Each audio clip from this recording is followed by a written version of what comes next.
What's up YouTube, Cliff here from the Sunday Drive, and we are sitting in my 2014 Silverado. Today we're going to show you how to remove the bezel around the head unit, the screen, and the head unit itself.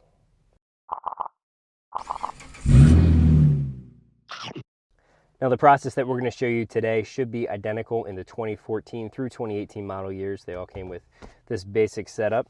Now you're going to want to start with a nylon pry tool down in the bottom here, and you're going to want to pry up. Right. And the nice thing about prying up in this area is you don't risk damaging anything that's going to be visible. If you scratch up the edge a little bit, it's all going to be underneath and hidden. Do the same on this side.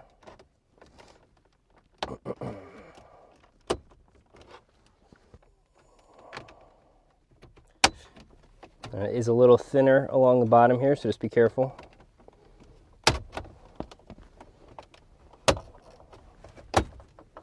Take your time, work your way around.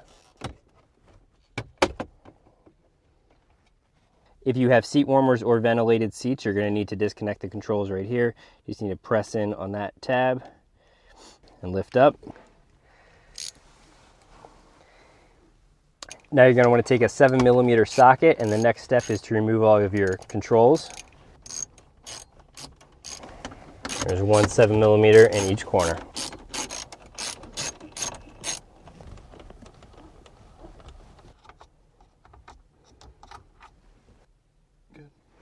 With those 4 screws removed, there is one clip on either side, right in the middle. Just grab the top and bottom and pull out.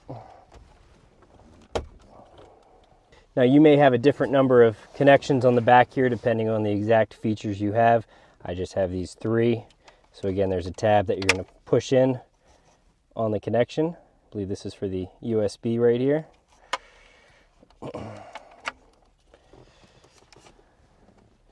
And then one more down here. All right, that's the screen removed. Now, in a future video, we're actually going to be showing you guys how to change out these bottom buttons here. So I'll show you how to remove that. It's just held in by 3 7mm screws. And we're going to be changing this out to a button pack that has auxiliary inputs.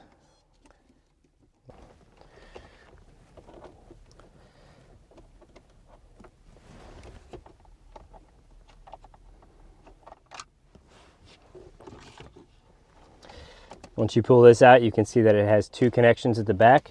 This is a lever style connection, so you're going to press in and then pull this lever arm down. And then we have one more connection right here that we're going to squeeze and pull out. If your truck came with the optical drive, it is held in by 2 7mm screws again. Pretty much everything here is held in by 7mm, which is nice.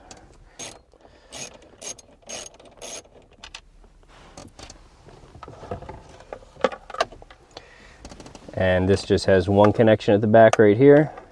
Press that tab in, pull that out. There's 2 remaining modules that we're going to remove. The first one's located right here, and as you can see, mine has 3 connections going into it, so we're going to unplug those. Got 2 white connections you just press down on. For some reason, this connection right here is really tight, so what we're going to go ahead and do is lift up this black lever right here at the top of this unit and slide the box out. Third hand, it helps here because this one is really tight and you don't want to mess it up, but there you go. Now the top unit right here has 2 large connections on the left side, and they are color coded, so when you go to put this back in, you can tell where they belong.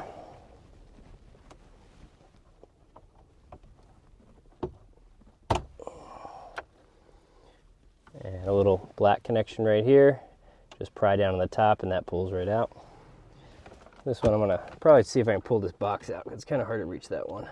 So this also has a lever at the top, just like the silver one did below. We're going to see if we can pull this out. There we go. Just like the pink connection on the head unit we just removed, this connection is also really tight. So what we did to remove this was we pulled up a little bit of slack. There's a little bit here if you give this wire a tug. And then you can pull this module out, which is the Siriusxm module. And you can get this down at enough of an angle that you can slip a pick tool behind and lift up on this tab from the back, and then this will just pull right off. For some reason, when you try and press down on this, you're just not getting enough lift on the opposite side of the tab to release it, and that's what's making it so difficult. So there you go.